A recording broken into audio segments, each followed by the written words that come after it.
नमस्कार दर्शकवृन्द।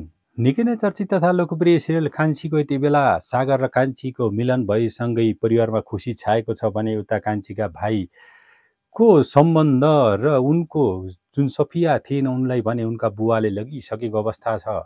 उनलाई घरबाट बहाना बनाएर उनले फेरि पनि लगेका छन् भने उनी तनावमा आएका छन् भने उता उनका दाइ भने फेरि तेस्रो बिहे गर्छु भन्दै लागेका छन् कान्छीसँग भनिरहेको अवस्था छ। र उनले जुन बाटोमा भेटेका थिए उनीहरू जङ्गलबाट फर्किँदै गर्दा खाने ठाउँमा बसेको अवस्थामा त्यहाँ एकजना महिलासँग उनको देखाभेट भएको थियो र उनीलाई मन पराएको थियो, नम्बर ल्याउनु पर्ने थियो भन्दै उनले त्यो सोचिरहेको थिए दर्शकवृन्द। तर कान्छीले त्यो कुरा सम्भव छैन भनिसकेपछि र उनले म बिहे गर्छु भन्दै फेरि पनि कान्छीसँग भनेका थिए र कान्छीले धेरै सोच्नुपर्छ है दाइ, पहिला पनि 2 घर बिग्रिसकेको छ भन्दै कान्छीले सम्झाइरहेकी थिइन्।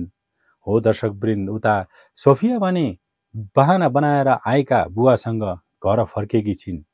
उनले भनेका थिए अब तिमी यो घरमा आउँछौ त केवल बेहुली बनेर डोलीमा आउँछौ, नत्र भने तिमी आउँदैनौ भन्दै बहाना बनाएर माफी मागेर त्यहाँबाट उनका बुवाले लगेका थिए।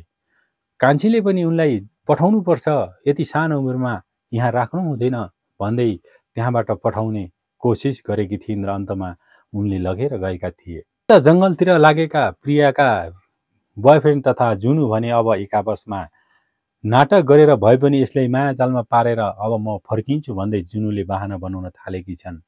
हिँड्दा पनि लडे जस्तो गर्दै उनीमाथि लडेकी ती जुनुले भने अब कस्तो चाल खेल्लिन् त, जङ्गल जान डराउने जुनु र एउटा प्रेमी हराएको शोकमा हिँडेका उनका प्रेमी भने यति बेला तनावमा छन्। जसरी भए पनि प्रियालाई खोज्नुपर्छ भनेका छन् भने उता उनले भने अब प्रिया मरिसकी, अब कहाँबाट मैले भेटाउनु भन्दै उनी अगाडि सरिरहेकी छिन्। उता प्रियालाई भने ती गुण्डाले लगिसकेका छन् दर्शकवृन्द। बम्बईमा लगेर बेच्छु भनेर लागेका ती प्रियालाई अब कता लगे होला नि त, त्यसको लागि हामीले आउँदै एपिसोड कुर्नुपर्ने हुन्छ। साथै उता जब सुतिरहेको समयमा पनि तनाव देखिरहेका ती कान्छी र सागरलाई भने अब फेरि पनि कालो बादल मरारिएको छ। उनीहरूको सम्बन्ध टुटाउनको लागि फेरि पनि को व्यक्ति आइरहेका छन् त अझै पनि पत्ता लाउन सकेका छैनन्।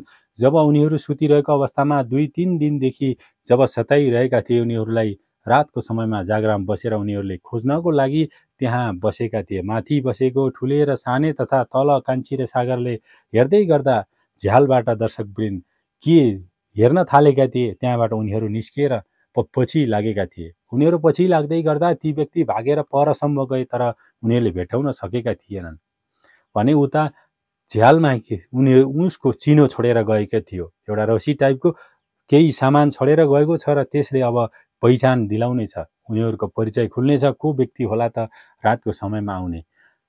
सागरलाई अपहरण गरेर लैजाने गुण्डा नै हो जस्तो लाग्छ। फेरि पनि कान्छीलाई तनाव भइरहेको छ, सागर र कान्छी कतै अलग हुनु पर्ने त होइन भन्दै। दर्शकवृन्द, अबको एपिसोड कस्तो आउला त त्यसको लागि पनि कुर्नुपर्ने हुन्छ। र सागर र कान्छीको फ्यान हुनुहुन्छ भने कमेन्ट गर्न नभुल्नुहोला। च्यानललाई लाइक शेयर सब्सक्राइब गरी हामीसँग जोडिन नभुल्नुहोला। फेरि अर्को भिडियोमा भेटौँला। हस्त नमस्ते।